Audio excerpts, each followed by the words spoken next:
அண்மை செய்தியை பார்த்து கொண்டிருக்கிறோம். திமுகவின் ஜென்சி இளைஞர்களை ஒருங்கிணைத்து கூட்டங்கள் நடத்தி வந்த தம்பி அன்பானந்தன் அரியப்பனை காவல்துறை மிரட்டுவதற்கு உதயநிதி ஸ்டாலின் கண்டனம் தெரிவித்துள்ளார். கிருஷ்ணகிரியில் அன்பானந்தனின் வீட்டுக்குள் நள்ளிரவில் அத்துமீறி நுழைந்து கைது செய்ய முயற்சி செய்ததை வன்மையாக கண்டிக்கிறேன் என்றும் எதிர்க்கட்சித் தலைவர் கடும் கண்டனம் தெரிவித்துள்ளார். அண்மை செய்தியாக பார்த்து கொண்டிருக்கிறோம். திமுகவின் ஜென்சி இளைஞர்களை ஒருங்கிணைத்து கூட்டங்கள் நடத்தி வந்த தம்பி அன்பானந்தன் அரியப்பனை காவல்துறை மிரட்டுவதற்கு உதயநிதி ஸ்டாலின் கண்டனம் தெரிவித்துள்ளார். கிருஷ்ணகிரியில் அன்பானந்தனின் வீட்டுக்குள் நள்ளிரவில் அத்துமீறி நுழைந்து கைது செய்ய முயற்சி செய்ததை வன்மையாக கண்டிக்கிறேன் என்றும் எதிர்க்கட்சித் தலைவர் கடும் கண்டனம் தெரிவித்துள்ளார்.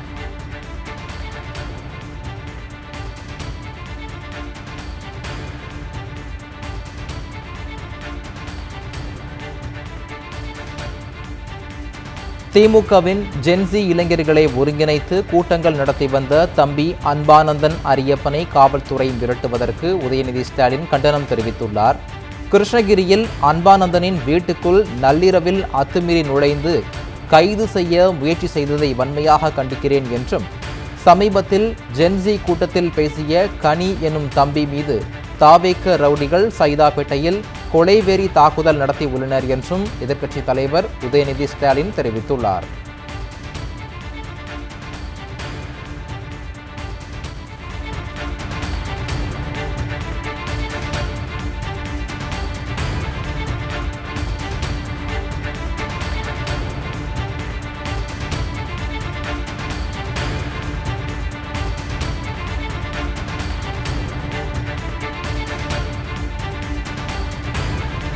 திமுகவின் ஜென்சி இளைஞர்களை ஒருங்கிணைத்து கூட்டங்கள் நடத்தி வந்த தம்பி அன்பானந்தன் அரியப்பனை காவல்துறை மிரட்டுவதற்கு உதயநிதி ஸ்டாலின் கண்டனம் தெரிவித்துள்ளார். கிருஷ்ணகிரியில் அன்பானந்தனின் வீட்டுக்குள் நள்ளிரவில் அத்துமீறி நுழைந்து கைது செய்ய முயற்சி செய்ததை வன்மையாக கண்டிக்கிறேன் என்றும், சமீபத்தில் ஜென்சி கூட்டத்தில் பேசிய கனி எனும் தம்பி மீது தாவேக ரவுடிகள் சைதாப்பேட்டையில் கொலைவெறி தாக்குதல் நடத்தி உள்ளனர் என்றும் எதிர்க்கட்சித் தலைவர் குறிப்பிட்டுள்ளார். மேலும் திமுக இளைஞர்கள் ஆளுங்கட்சியையும் அரசையும் எதிர்த்து பேசினால் காவல்துறையை அனுப்புகின்றனர். அதுவே தாக்கியவர்கள் தாவேகவினர் என்றால் வேடிக்கை பார்ப்பது இதுதான் மாற்றமா என உதயநிதி ஸ்டாலின் கேள்வி எழுப்பியுள்ளார். நிர்வாக திறனற்ற சோஃபா மாடல் அரசின் போலி பிம்பம் இளைஞர்கள் மத்தியில் சுக்குநராக நொறுங்கி வருகிறது என்றும் எதிர்க்கட்சித் தலைவர் உதயநிதி ஸ்டாலின் தெரிவித்துள்ளார். அண்மை செய்தியாக பார்த்து கொண்டிருக்கிறோம்.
திமுகவின் ஜென்சி இளைஞர்களை ஒருங்கிணைத்து கூட்டங்கள் நடத்தி வந்த தம்பி அன்பானந்தன் அரியப்பனை காவல்துறை மிரட்டுவதற்கு உதயநிதி ஸ்டாலின் கண்டனம் தெரிவித்துள்ளார். கிருஷ்ணகிரியில் அன்பானந்தனின் வீட்டுக்குள் நள்ளிரவில் அத்துமீறி நுழைந்து கைது செய்ய முயற்சி செய்ததை வன்மையாக கண்டிக்கிறேன் என்றும், சமீபத்தில் ஜென்சி கூட்டத்தில் பேசிய கனி எனும் தம்பி மீது தாவேக ரவுடிகள் சைதாப்பேட்டையில் கொலைவெறி தாக்குதல் நடத்தி உள்ளனர் என்றும் உதயநிதி ஸ்டாலின் தெரிவித்துள்ளார்.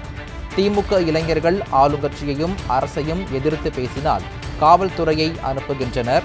அதுவே தாக்கியவர்கள் தாவேகவினர் என்றால் வேடிக்கை பார்ப்பது இதுதான் மாற்றமா என்று உதயநிதி ஸ்டாலின் கேள்வி எழுப்பியுள்ளார். நிர்வாக திறனற்ற சோஃபா மாடல் அரசின் போலி பிம்பம் இளைஞர்கள் மத்தியில் சுக்குநூறாக நொறுங்கி வருகிறது என்றும் திமுக இளைஞர்களை காவல்துறையை ஏவி அச்சுறுத்தலாம் என்று ஆளும் அரசு நினைத்தால் திமுக அதனை வேடிக்கை பார்த்து கொண்டிருக்காது என்றும் எதிர்க்கட்சித் தலைவர் உதயநிதி ஸ்டாலின் எச்சரிக்கை விடுத்துள்ளார். அண்மை செய்தியாக பார்த்துக் கொண்டிருக்கிறோம்.